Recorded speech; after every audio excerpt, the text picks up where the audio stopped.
Управата за јавни приходи Штип е пред сериозен предизвик како да ги собере даноците од кирии на станови чии собственици ги издаваат по едни, а поради избегнување на данок пријавуваат смешно ниски кирии. За илустрација, најниско пријавената кирија е 1500 денари, а станува збор за стан во кој се сместени студенти од странство. Ова во старт е нелогично, бидејќи цената на кириите во Штип се движи од 300 па до 500 евра.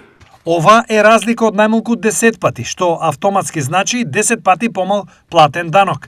До овој момент во УЈП Штип присилно се прават слепи на овие манипулации, бидејќи вистината ја знаат сите. Но велат извори на ТВ Стар, се уште нема механизми и алатки со кои ќе се докаже вистинската цена или пак ќе се воспостават критериуми за да се одреди реалната цена на данокот. Освен што во УЈП се пријавуваат исклучително ниски цени на киријата, огромен број на станодавци воопшто и не пријавиле дека имаат кираџи, што е уште полошо од пријавувањето на мали кирии.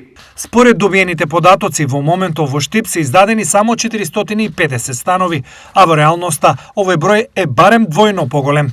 На ниво на дирекција, што ги опфаќа градовите Штип, Свети Николе, Пробиштип, Виница, Кочани и останатите општини од источниот регион заедно со Куманово, пријавени се едва и 900 станови под закуп, што исто така укажува дека праксата е иста.